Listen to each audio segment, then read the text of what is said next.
Talking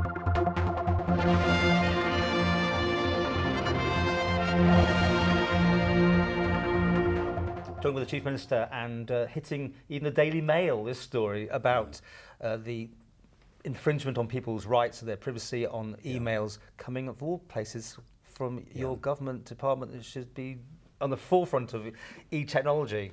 Disappointing or more? It's very, very regrettable, and I can only add my apologies to those of Treasury, to those people who are affected by it. It is absolutely unacceptable that this breach should take place. I know the person involved is absolutely mortified that the mistake's been made, but human nature occasionally throws up mistakes. Is that person though a junior? Is it somebody in authority? I'm not going to speculate about that. Would they lose their job over this? No, I'm not going to comment about that. Treasury has instigated an internal inquiry now to find out exactly what has happened. That will be rigorous and robust, although I think they already know, they have a good idea what went wrong.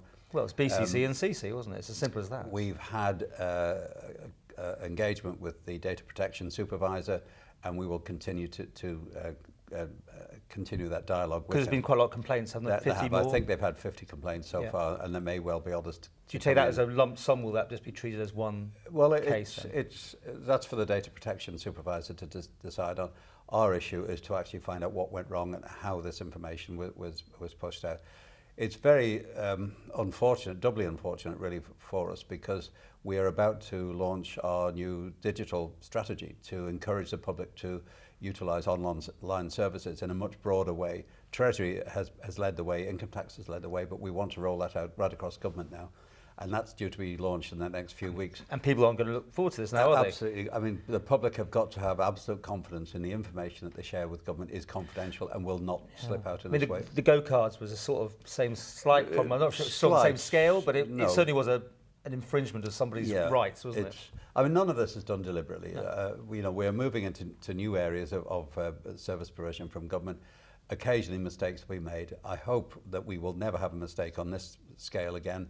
I should just say it is, although it's regrettable, they are only email addresses which have been released. There's no confidential information in relation to people's tax affairs, etc., etc. But only emails is actually quite an infringement, especially if somebody is email keeping that addresses. One. Somebody may have one they just use for that purpose. They don't want it public. I know now it's out there. Quite a few people are doing that, and there is no excuse. We have to hold our hands up. But I think when I said about sacking somebody, whatever, but the fact is, it's going to go off, and you say, "Yeah, we're very sorry." People will have the systems changed, but does somebody actually have to, take the rap for it? Well, the media love heads on a plate. You always look for scapegoats. If things go wrong, someone. Do you think the public do that? Don't they want to see reaction to something like this? You've got to allow Treasury time to review the situation, find out what has happened, and we will take appropriate action at that time. But it's a CC and a BCC, isn't it? I mean, it's as simple as that. Blind copy or copy. I do not know what the outcome is. I can only repeat, Treasury is investigating at the moment, and once we know what the real reason for all this is, then appropriate action will be taken. So we will hear about it, will we? We will see how the report pans out.